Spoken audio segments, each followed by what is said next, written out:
Hello എല്ലാ കൂട്ടുകാർക്കും നമസ്കാരം. സീരിയൽ മാനിയ വെറൈറ്റി സ്റ്റോറീസിന്റെ ഏറ്റവും പുതിയൊരു വീഡിയോയിലേക്ക് എല്ലാവർക്കും സ്വാഗതം കേട്ടോ. അപ്പൊ ഞാൻ എത്തിയിരിക്കുന്നത് നമ്മുടെ കുടുംബവിളക്ക് സീരിയലിന്റെ ഇനി വരുന്ന ഒരാഴ്ചയിലെ, അതായത് നമ്മുടെ ക്ലൈമാക്സ് എപ്പിസോഡുകളിലേക്കാണ്. അപ്പം നേരെ നമുക്ക് അതിന്റെ ആ ഒരു പ്രമോ വിശേഷത്തിലേക്ക് പോയാലോ. അങ്ങനെതാ കഥ തുടങ്ങുമ്പോൾ നമ്മളെ കാണിക്കുന്നത് നമ്മുടെ പങ്കജാണെങ്കിൽ ഒരു പെങ്കൊച്ചുമൊക്കെ ആയിട്ട് ഹോട്ടൽ റൂമിൽ അങ്ങനെ ചെലവഴിച്ചുകൊണ്ടിരിക്കുകയാണല്ലോ. അപ്പൊ പങ്കജിന്റെ തനി നിറം അത് പൂജയ്ക്ക് മുന്നിൽ തുറന്നു കാട്ടി നമ്മുടെ അപ്പു ആണെങ്കിൽ അവളെ കൈയോടുകൂടി കൂട്ടിക്കൊണ്ടു പോന്നു. ആ ഒരു ലോഡ്ജ് റൂമിൽ എത്തിയതും അപ്പു പറഞ്ഞു, ദേ ഇതിനകത്താണ് അവനുള്ളത്. അങ്ങനെ ആ ഒരു ബെല്ലൊക്കെ അടിച്ചു കഴിയുമ്പോഴത്തേക്കിനും പങ്കജാണെങ്കിൽ ഭയങ്കര ഹാപ്പി ആയിട്ട് അവിടെ അങ്ങനെ കട്ടിൽ കിടക്കുകയാണ്.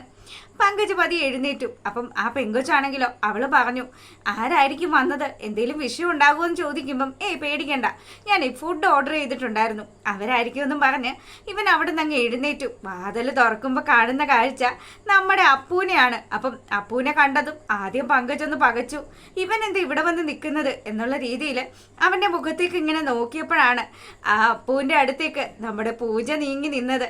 പൂജയെ കണ്ട പാടെ തന്നെ ഇവന് ശരിക്കും പേടിയായി. ഇനി എന്ത് ചെയ്യും? അകത്ത് നിൽക്കുന്ന ആ ഒരു പെങ്കൊച്ച്, അവളാണെങ്കിൽ ഈ കാഴ്ചകളൊന്നും കണ്ടിട്ടുമില്ല.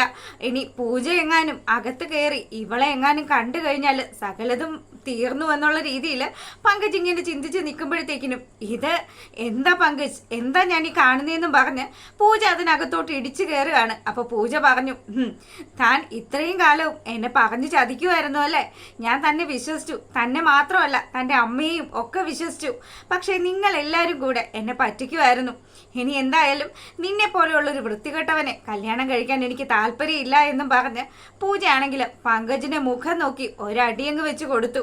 അപ്പം കുറച്ചു കാലം പറഞ്ഞു പറ്റിച്ചതാണല്ലോ, അതിൻ്റെ ഒരു ദേഷ്യമൊക്കെ നമ്മുടെ പൂജയ്ക്ക് ഉണ്ടാകും. അതുകൊണ്ട് തന്നെ പൂജയാണെങ്കിൽ അവനിട്ടൊന്ന് കൊടുത്തു. ഒരക്ഷരം പോലും മിണ്ടാതെ പൂജ എന്നും പറഞ്ഞ് പാവം പങ്കജ് ഇങ്ങനെ കരണമൊക്കെ പൊത്തി ഇങ്ങനെ നിൽക്കുകയാണ്. ആ സമയത്താണെങ്കിലോ അകത്ത് കിടക്കുന്ന പെങ്കൊച്ച് ചാടി എഴുന്നേറ്റു. എന്താ പറ്റിയെന്നും ചോദിച്ച്, ദേ നിനക്കും അവനും കൂടി ഉള്ളത് ഇവന്റെ മുഖത്ത് ചേർത്തങ്ങ് കൊടുത്തിട്ടുണ്ടെന്നും പറഞ്ഞ് അപ്പോൾ നമ്മുടെ പൂജയും കൂട്ടി പോകുമ്പോഴത്തേക്കിനും പങ്കജാണെങ്കിലും എന്തൊക്കെ സ്വപ്നം കണ്ടതാ. പൂജയെ കല്യാണം കഴിച്ചിട്ട് തൻ്റെ രോഹിത് അങ്കിളുടെ സർവ്വ സ്വത്തുക്കളും അത് തൻ്റെ പേരിലേക്ക് മാറ്റാമെന്നുള്ള ആ ഒരു ചിന്ത, ഈ ചിന്തയുടെ ഒക്കെ പുറത്താണ് പങ്കജ് ഇങ്ങനെ ജീവിച്ചുകൊണ്ടിരുന്നത്. അപ്പം ഇപ്പൊ ഇങ്ങനെ ഒരു കാര്യം നടന്നത് കൊണ്ട് തന്നെ പങ്കജിന്റെ സകല സ്വപ്നങ്ങളും അവിടെ അവസാനിക്കുകയാണ്. അപ്പം ഇനി നമ്മുടെ പൂജ നേരെ പോകുന്നത് രഞ്ജിതാന്റിയെ കാണാനാണ്. ഇനി അവളുടെ സകല നിയന്ത്രണങ്ങളും വിട്ടു. സ്വന്തം അമ്മയായിട്ടുള്ള സുമിത്ര പറഞ്ഞതുപോലും വിശ്വസിക്കാതെ രഞ്ജിതാന്റിയും മകനും പറയുന്നതാണ് സത്യമെന്ന് വിചാരിച്ച് അവരോടൊപ്പം നിന്ന് തൻ്റെ അമ്മയെ ഒറ്റപ്പെടുത്തിയവളാണല്ലോ പൂജ. അതുകൊണ്ട് തന്നെ പൂജയുടെ ഉള്ളു മുഴുവനും കുറ്റബോധം കൊണ്ടിങ്ങനെ നീറുകയാണ്. പൂജയാണെങ്കിൽ എത്രയും പെട്ടെന്ന് രഞ്ജിതാന്റിയുടെ അടുത്ത് ചെന്നിട്ട് 2 വർത്തമാനം പറയണം. അങ്ങനെ അവൾ നേരെ എത്തുകയാണ് രഞ്ജിതയുടെ വീട്ടിലേക്ക്. അപ്പം ഇവിടെ എത്തുന്ന ആ ഒരു സമയത്താണെങ്കിലോ നമ്മുടെ രഞ്ജിതയും അരവിന്ദനും കൂടി രോഹിത്തിനെ പറ്റിച്ച കഥയും സുമിത്രയെ നശിപ്പിക്കാം എന്നുള്ള ആ ഒരു കാര്യങ്ങളും ഒക്കെ സംസാരിച്ചു കൊണ്ട് നിൽക്കുകയാണ്. ഇവരിങ്ങനെ സംസാരിച്ചു കൊണ്ട് നിൽക്കുന്നത് കേട്ടുകൊണ്ടാണ് പൂജ ആ വീട്ടിലേക്ക് വരുന്നത്. പൂജയെ കണ്ടതും മുഖത്തടി കൊണ്ടതുപോലെ രഞ്ജിത ഇങ്ങനെ നിന്നു. ഈശ്വര, പറഞ്ഞത് മുഴുവനും പൂജ എങ്ങാനും കേട്ട് കാണൂ എന്നുള്ളൊരു ടെൻഷൻ.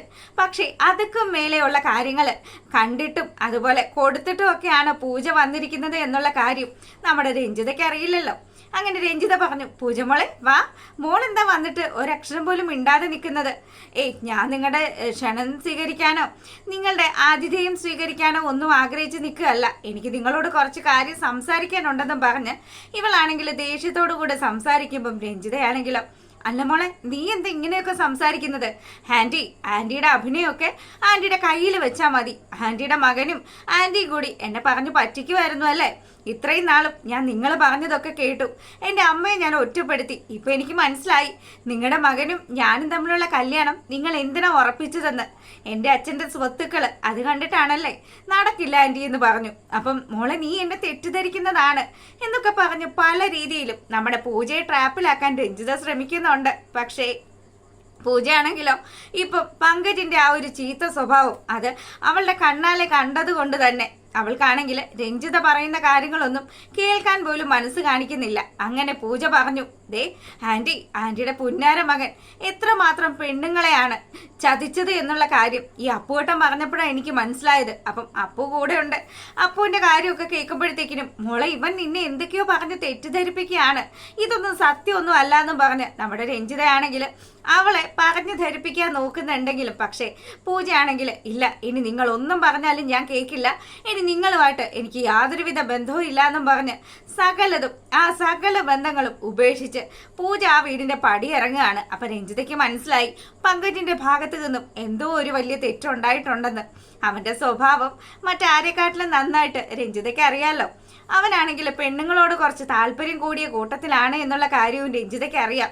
ഇനി അങ്ങനെ എന്തെങ്കിലും പ്രശ്നം ഉണ്ടാകൂ എന്നുള്ള രീതിയിൽ രഞ്ജിത നിന്ന് ആലോചിക്കുമ്പോഴത്തേക്കിനും അരവിന്ദൻ പറഞ്ഞു, എടോ ഇതൊക്കെ എല്ലാം നമ്മുടെ കൈവിട്ട് പോകുമോ, എനിക്കിപ്പോൾ അങ്ങനെയാ തോന്നുന്നതെന്നും പറഞ്ഞ് രഞ്ജിതയോട് ഇങ്ങനെ പറയുമ്പോഴത്തേക്കിനും എൻ്റെ പൊന്നു മനുഷ്യ നിങ്ങൾ പറഞ്ഞു വെറുതെ എന്നെ പേടിപ്പിക്കല്ലേ എന്നും പറഞ്ഞ് രഞ്ജിത അരവിന്ദന്റെ നേരെ ചെല്ലുകയാണ്.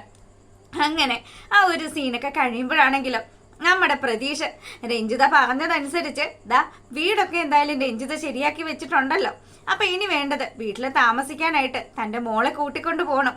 അതിനുള്ള കാര്യങ്ങളൊക്കെ ചെയ്യാൻ വേണ്ടിയിട്ട് പ്രതീക്ഷ ആണെങ്കിൽ കൊച്ചിനെ വിളിച്ചുകൊണ്ട് പോകാനായിട്ട് നമ്മുടെ ശ്രീനിലയത്തിൽ എത്തുമ്പോഴത്തേക്കിനും അനിരുദ്ധും അനന്യയും പറഞ്ഞു, പ്രതീക്ഷ നീ അങ്ങനെയൊന്നും ചെയ്യരുത്, കുഞ്ഞിന് വിട്ടുതരാൻ പറ്റില്ല എന്നൊക്കെ പറഞ്ഞു. അങ്ങനെ ആ വീട്ടിൽ വലിയൊരു സീൻ ക്രിയേറ്റ് ചെയ്യുകയാണ് പ്രതീക്ഷ.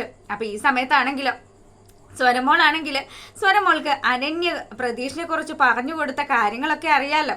പ്രതീഷ് വലിയ പിള്ളേരെ പിടുത്തക്കാരനാണെന്നും കൊണ്ടുപോയി ആർക്കെങ്കിലും ഒക്കെ കച്ചവടം ചെയ്യുമെന്നും ഒക്കെയുള്ള കാര്യം. അതുകൊണ്ട് തന്നെ കുഞ്ഞിന് നല്ല പേടിയായി.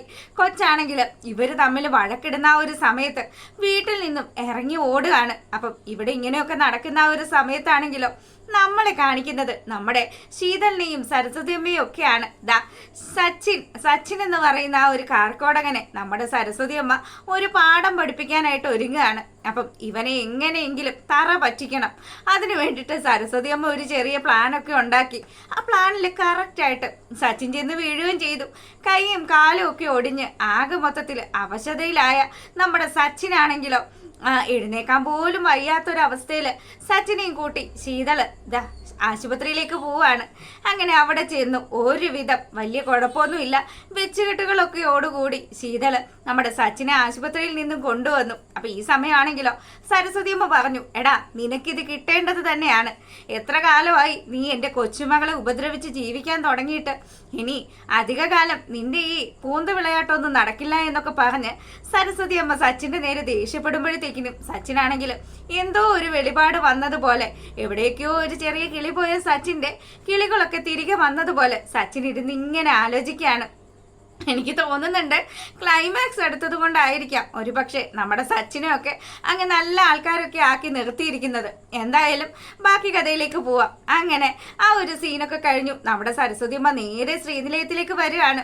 അവിടെ എത്തിയ സരസ്വതിയമ്മയാണെങ്കിൽ സുമിത്രയെ കണ്ടു. അപ്പൊ സുമിത്രയാണെങ്കിൽ അമ്മ ശീതളിന് എങ്ങനെയുണ്ട്, ശീതളിന്റെ വിവരങ്ങളൊക്കെ എന്തൊക്കെയാണ് എന്നൊക്കെ അന്വേഷിക്കുമ്പോൾ, മോളെ നീ ഇപ്പൊ പേടിക്കൊന്നും വേണ്ട, സച്ചിന് കിട്ടേണ്ടത് കിട്ടിയപ്പം അവൻ നന്നായി. എന്തായാലും ശീതളിന്റെ കാര്യം ഓർത്ത് നീ വിഷമിക്കേണ്ടാട്ടോ എന്നും പറഞ്ഞ് നമ്മുടെ സരസ്വതി അമ്മ സുമിത്രയെ ആശ്വസിപ്പിച്ചു. ഈ സമയത്താണെങ്കിലോ നമ്മളെ കാണിക്കുന്നത് നമ്മുടെ സ്വരമോള് ആ വീട്ടിൽ നിന്ന് പോയല്ലോ. അപ്പൊ സ്വരമോളെ കാണാഞ്ഞിട്ട് അവിടെ മുഴുവനും അന്വേഷിച്ച് അനന്യയും അനിയും ഒക്കെ നടക്കുകയാണ്. കൊച്ചാണെങ്കിലോ പ്രതീഷും അനിരുദ്ധവും ഒക്കെ തമ്മിൽ വഴക്കിട്ടതൊക്കെ കേട്ടു. അപ്പം ഇവര് തമ്മിൽ എന്തൊക്കെയോ വിഷയങ്ങളുണ്ട്. പ്രതീഷ് കൊച്ചിച്ചൻ തന്നെ പിടിച്ചുകൊണ്ട് പോകും എന്നുള്ളൊരു പേടിയൊക്കെ കൊച്ചിന് വരികയും ചെയ്തു. അതുകൊണ്ട് തന്നെ കുഞ്ഞാണെങ്കിൽ അവിടെ നിന്ന് ഇറങ്ങി ഓടിയല്ലോ. അപ്പൊ ഈ കൊച്ചു പോകുന്നത് റോട്ടിലൂടെയാണ്. അങ്ങനെ കൊച്ചിന് അവിടെ വെച്ച് ഒരു അപകടം സംഭവിക്കുകയാണ്. മോൾക്കൊരു അപകടം സംഭവിച്ചു എന്നുള്ള വാർത്ത കേൾക്കുന്ന സമയം നമ്മുടെ സുമിത്രയ്ക്ക് ബോധക്കേടുണ്ടാകുകയാണ്. അങ്ങനെ സുമിത്രയാണെങ്കിൽ ആ ഒരു അവസ്ഥയിൽ നിന്നും പതിയെ റിക്കവറായി ആശുപത്രിയിൽ എല്ലാവരും കൂടെ എത്തി. ഈ സമയമാണെങ്കിൽ നമ്മളെ കാണിക്കുന്നത് നമ്മുടെ രഞ്ജിതയുടെ വീടാണ്. പതിയെ പങ്കജിത വീട്ടിലെത്തി. പങ്കജ് പേടിച്ചാണ് വരുന്നത്. പങ്കജിനാണെങ്കിൽ എന്ത് പറയണം, തൻ്റെ മമ്മി ഇത്രയും കാലവും അതിവിദഗ്ധമായിട്ട് കൈകാര്യം ചെയ്തു കൊണ്ടുവന്നിരുന്ന സ്വത്തുക്കളാണ് ഒരു നിമിഷത്തെ തൻ്റെ അശ്രദ്ധ മൂലം നഷ്ടമാകുന്നത്. അതുകൊണ്ട് തന്നെ ഇവൻ ഈ ഒരു പേടിയൊക്കെ മനസ്സിൽ വെച്ചിട്ട് രഞ്ജിതയുടെ മുന്നിൽ വന്ന് നിൽക്കുമ്പം രഞ്ജിതയാണെങ്കിൽ സകലതും നഷ്ടപ്പെട്ടവളെ പോലെ തന്നെ ഒരു ഭ്രാന്തി എങ്ങനെയാണോ കാണിക്കുന്നത് അതുപോലെ തന്നെ വീട്ടിലിരിക്കുന്ന സാധനങ്ങളൊക്കെ വലിച്ചു വാരി എറിഞ്ഞ് അവിടെ ഇരിക്കുന്ന സാധനങ്ങളൊക്കെ പൊട്ടിച്ചുമൊക്കെ കളയുക. അപ്പം അരവിന്ദനാണെങ്കിൽ രഞ്ജു നീ ഇങ്ങനെയൊന്നും ചെയ്യല്ലേ, നീ സമാധാനപരമായിട്ട് പങ്കജിനോട് കാര്യങ്ങൾ ചോദിക്ക്. ഇല്ല, ഞാനിനി ആരോട് എന്ത് കാര്യം ചോദിക്കേണ്ടത്? ഇവൻ ഒറ്റൊരുത്തനാണ് ഇത്രയും കാലവും ഞാൻ ഇതൊക്കെ കൈയടക്കി വെച്ചിരുന്നതാണ്. എൻ്റെ സകല സ്വത്തുക്കളും അത് മുഴുവനും നശിപ്പിച്ചത് ഇവൻ ഒറ്റൊരുത്തനാണെന്നും പറഞ്ഞ് പങ്കജിനെ ഇങ്ങ് പിടിച്ചു. പങ്കജിനെ പിടിച്ചതും സത്യം പറയടാ എന്താടാ സംഭവിച്ചതെന്ന് ചോദിക്കുമ്പോൾ പങ്കജ് നമ്മുടെ രഞ്ജിതയുടെ കാലെ വീണു. എൻ്റെ അമ്മ, എനിക്കൊരു തെറ്റുപറ്റിപ്പോയി. ഞാൻ ആ ഹോട്ടൽ റൂമിൽ ഒരു പെണ്ണുമായിട്ടാണ് പോയത്. അതാണ് പൂജ കണ്ടത്. കാണേണ്ട കാഴ്ച തന്നെ അവൾ കണ്ടു. അതുകൊണ്ട് തന്നെയാണ് നീയുമായിട്ടുള്ള ബന്ധം വേണ്ടാന്ന് പറഞ്ഞ് അവൾ ഇവിടുന്ന് ഇറങ്ങിപ്പോയത്. അവൾക്ക് 25 വയസ്സ് തികഞ്ഞു കഴിഞ്ഞാൽ അറിയാലോ, സകല സ്വത്തുക്കളും അവളുടെ പേരിലേക്ക് വന്നു ചേരും. അതാണ് എൻ്റെ ഏട്ടൻ ചെയ്തു വെച്ച ഏറ്റവും വലിയ ചതിയെന്നും പറഞ്ഞ് രഞ്ജിത ഇങ്ങനെ സംസാരിക്കുമ്പോൾ പങ്കജാണെങ്കിലും സകലതും നഷ്ടപ്പെട്ടു പോയി. തൻ്റെ ഒരു നിമിഷത്തെ ഒരു കയ്യബദ്ധം കൊണ്ട് ഇങ്ങനെയൊക്കെ വന്നു പോയി എന്നും പറഞ്ഞ് ഇവനിങ്ങനെ സങ്കടപ്പെട്ട് നിൽക്കുമ്പോൾ രഞ്ജിതയ്ക്ക് കലി അടക്കാനേ പറ്റുന്നില്ല. അതിനോടൊപ്പം തന്നെ അവിടെ വേറൊരു കാര്യം കൂടെ നടക്കുകയാണ്. നമ്മുടെ സ്വരമോൾ ആശുപത്രിയിലാകുകയാണല്ലോ. അപ്പം സ്വരമോള് ആശുപത്രിയിലാകാനുള്ള കാരണക്കാരൻ പ്രതീഷാണ് എന്നുള്ള രീതിയിലൊക്കെ പ്രതീഷിന്റെ അടുത്ത് നമ്മുടെ അനന്യയും അതുപോലെ അനിരുദ്ധും ഒക്കെ സംസാരിച്ചു. സുമിത്രയാണെങ്കിലും വിട്ടുകൊടുക്കുന്നില്ല. സുമിത്രയെ നേരെ ചെന്ന് പ്രതീഷിന്റെ ഷർട്ടിന് കുത്തിപ്പിടിച്ചു. എന്നിട്ട് ചോദിച്ചു, നീ എന്തിനാ തിരിച്ചു വന്നത്? ഇത്രയും കാലവും ഞങ്ങളുടെ ജീവിതത്തിൽ നിന്ന് മാറി നിന്ന നീ എന്തിന് തിരിച്ചു വന്നു? ഇങ്ങനെയൊക്കെ എൻ്റെ കൊച്ചിനെ ഇല്ലാതാക്കാനാണോ എന്നൊക്കെ ചോദിക്കുമ്പം പ്രതീഷാണെങ്കിൽ സകല സത്യങ്ങളും തൻ്റെ സ്വരമോള് തൻ്റേത് മാത്രമാണെന്നും സ്വരമോള് അവളെ എനിക്ക് നഷ്ടപ്പെടുത്താൻ സാധ്യമല്ല എന്നുള്ള കാര്യമൊക്കെ നമ്മുടെ പ്രതീഷ് സുമിത്രയോട് പറഞ്ഞു. അപ്പോഴാണ് സുമിത്ര അറിയുന്നത് അനിരുദ്ധിന്റെയും അനന്യയുടെയും ആ ഒരു സ്വഭാവം. ഇത്രയും കാലവും ഒരു അച്ഛനിൽ നിന്നും ആ മകളെ അകറ്റി നിർത്തിയത് അനിരുദ്ധിന്റെയും അനന്യയുടെയും സ്വാർത്ഥ താല്പര്യം മാത്രമായിരുന്നു എന്നുള്ള കാര്യമൊക്കെ ഇവൾ ഇങ്ങനെ അറിയുമ്പോഴത്തേക്കിനും അവൾ നേരെ തിരിയാണ് അനിരുദ്ധിന്റെയും അനന്യയുടെയും മുഖത്തേക്ക് നോക്കി. അപ്പൊ അവരാണെങ്കിൽ ഞങ്ങൾക്ക് അങ്ങനെ ഒരു തെറ്റ് പറ്റിപ്പോയി, ഞങ്ങളുടെ കുഞ്ഞു തന്നെയാണ്, അവളെ ജയിലിലായിരുന്ന സമയത്ത് പ്രതീക്ഷ ഞങ്ങളെ ഏൽപ്പിച്ചതാണ്, അങ്ങനെ ഞങ്ങളുടെ സ്വന്തം മകളെ പോലെ മാത്രമാണ് വളർത്തിയത് എന്നുള്ള കാര്യമൊക്കെ പറഞ്ഞു. അനന്യ സുമിത്രയുടെ കാൽക്കൽ വീഴുകയാണ്. അപ്പം പിന്നീട് അവിടെ ഒരു എല്ലാ കാര്യങ്ങളും ഇങ്ങനെ കുഴഞ്ഞു പറഞ്ഞു കിടക്കുകയായിരുന്നല്ലോ. അതുകൊണ്ട് തന്നെ അത്യാവശ്യ കാര്യങ്ങളൊക്കെ എല്ലാവർക്കും ബോധ്യപ്പെട്ടു. ഇതിനിടയിലാണ് നമ്മുടെ സുമിത്രയുടെ 3ാമത്തെ ആ ഒരു വിവാഹം വരുന്നത്. അതിനു വേണ്ടിയിട്ട് നമ്മുടെ രോഹിത്തും എത്തുന്നുണ്ട്. അപ്പം അത്തരത്തിലുള്ള ഒരു സൂപ്പർ ഹിറ്റ് പ്രമോ വിശേഷമാണ് എത്തിയിരിക്കുന്നത്. എപ്പോഴും പറയുന്നത് പോലെ തന്നെ ഇഷ്ടപ്പെടുകയാണെങ്കിൽ സബ്സ്ക്രൈബ് ചെയ്യാൻ മറക്കരുത് കേട്ടോ. അപ്പം എല്ലാവർക്കും നല്ലൊരു രാത്രിയൊക്കെ ആശംസിച്ചുകൊണ്ട് വീഡിയോ വൈൻഡപ്പ് ചെയ്യാണ്. Okay, thank you.